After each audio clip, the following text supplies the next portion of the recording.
వరంగల్ ఎక్కడికో వెళ్ళాలి.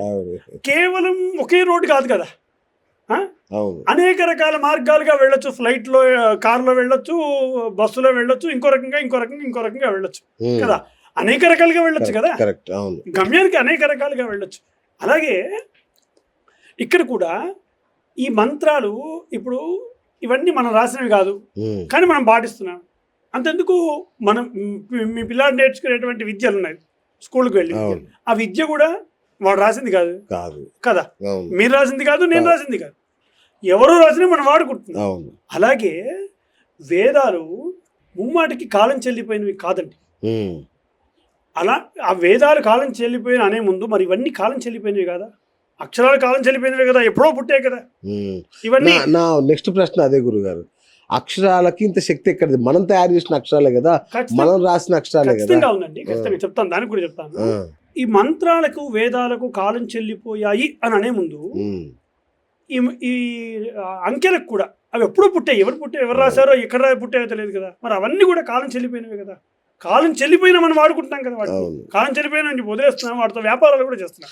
వాటి కాలం చెల్లిపోలే, అవి నిత్యాలు అనునిత్యాలు. ఎందుకట్లా కదా అంటే వేదాలు మాత్రమే ఇలా అయిపోయాయి, కానీ అలా కాలం చెల్లిపోయాయి అని అనే ముందు అలాంటి ఎవరైతే అంటున్నారో వాళ్ళందరికీ సూటిగా సమాధానం ఏంటంటే, వేదాలు కాలం చెల్లిపోయాయి అని అనే ముందు మీ ఇంట్లో ఉండేటువంటి వృద్ధులు ఉంటారు కదా, వాళ్ళందరూ కాలం చెల్లిపోయిన వాళ్ళ, తల్లిదండ్రులు ఉంటారు, వాళ్ళు కాలం చెల్లిపోయిన వాళ్ళు అవుతారా? లేండి పదండి ఓల్డ్ ఏజ్ హోమ్ పదండి, వృద్ధాశ్రమాలకు పదండి అని చెప్పి ఈ సంస్కృతి ఎక్కడి నుంచి వచ్చింది? ఇది ముమ్మాటికి మహేంద్ర సంస్కృతి కాదండి. అందుకేనా ఇన్ని రకాల ఓల్డ్ ఏజ్ హోమ్స్, ఇన్ని రకాల ఇప్పుడు చాలా ఎక్కువే కదా ఓల్డ్ ఏజ్ హోమ్స్, వృద్ధాశ్రమాలు చాలా పేర్లు చాలా వచ్చాయి. ఇది ముమ్మాటికి మా సంస్కృతి కాదు, మా హైందవ సంస్కృతి కానే కాదు. అది మా హైందవ సంస్కృతి మాతృదేవోభవ, పితృదేవోభవ, ఆచార్య దేవోభవ అంటే దైవస్థానాన్ని నుంచి కూర్చోబెట్టింది వాళ్ళందరినీ.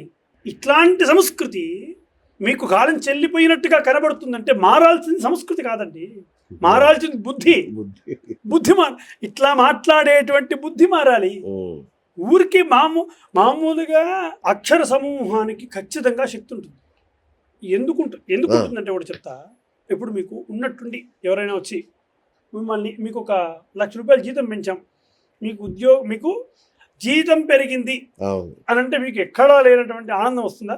బ్రహ్మాండం వస్తుందా రాదా? మీకు 1,00,000 రూపాయలు బోనస్ వస్తుంది ఈ రోజు నుంచి, బ్రహ్మాండం వస్తుంది కదా. ఎక్కడి నుంచి వస్తుంది? ఇది అక్షర సమూహమేగా, మాట మిమ్మల్ని ఉత్తేజాన్ని పడుతుందిగా, అక్షర సమూహమే కదా. నేను మిమ్మల్ని కోపడినప్పుడు, ఏదో ఒక మాట అన్నప్పుడు మిమ్మల్ని ఎక్కడ లేనటువంటి కోపాన్ని కలిగింపజేస్తుందిగా, తిట్టేటట్టుగా కొట్టేటట్టుగా వెళ్తుంది కదా. అక్షర సమూహాలే కదా అవి అక్షర సమూహాలే కదా.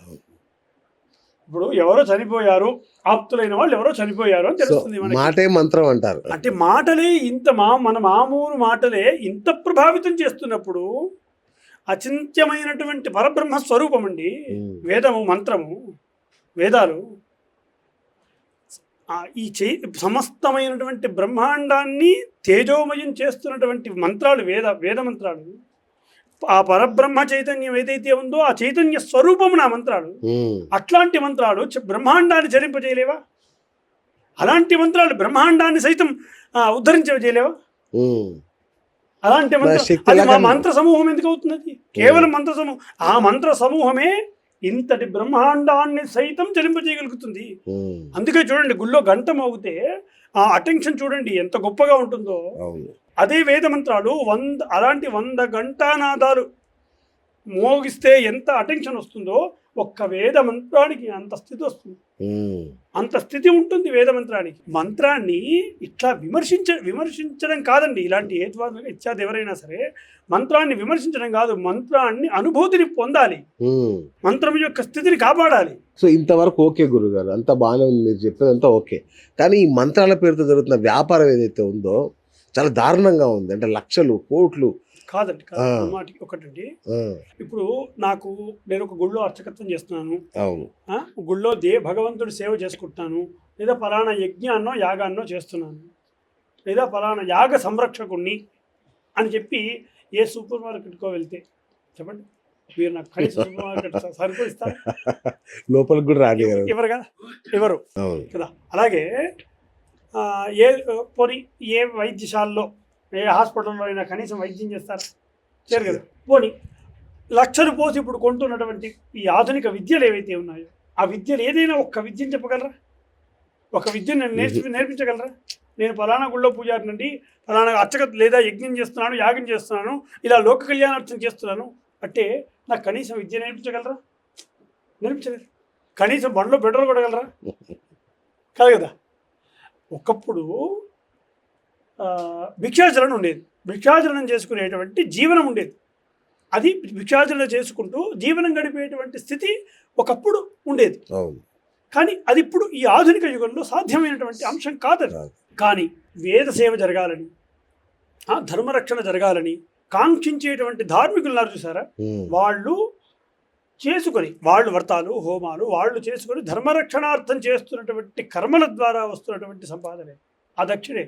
లక్షల్లో ఆస్తు, కోట్లలో ఆస్తులు, కోట్లలో కాదండి.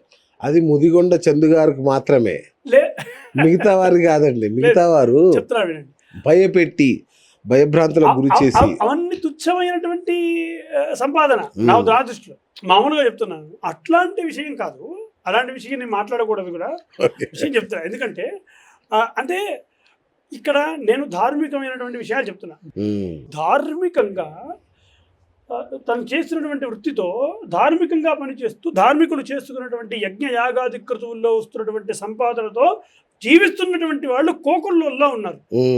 మీరనేటువంటి ఆడంబర జీవితాల్లో ఉన్న వాళ్ళు తక్కువ మంది ఉండొచ్చేమో, కానీ సాధారణంగా చాలా మంది బ్రాహ్మణులు ఇలాంటి దక్షిణతో జీవించేటువంటి వాళ్ళే వందలాది మంది ఉన్నారండి, వేలాది మంది లక్షలాది మంది ఉన్నారు. ఇలాంటి మంది అలాంటి వాళ్ళు వేద పరిరక్షణ చేస్తూనే వస్తున్నారు. ఎలాంటి ప్రలోభాలు పెట్టినా అలాగే ఉన్నారు, పరిరక్షిస్తూనే వస్తున్నారు. ఒక్క వేద పాఠశాలకు వెళ్ళి చూడండి మీరు. ఒక్క వేద పాఠశాలలో ఒక బ్రాహ్మణుడి జీవితం ఎంత కఠినంగా ఉంటుందో.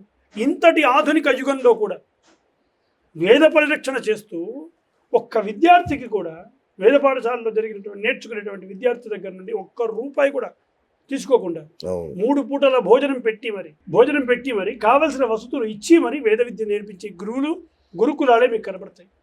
ముమ్మాటికి అవే కనబడతాయండి, ఎక్కడికి వెళ్ళినా అవే కనబడతాయి.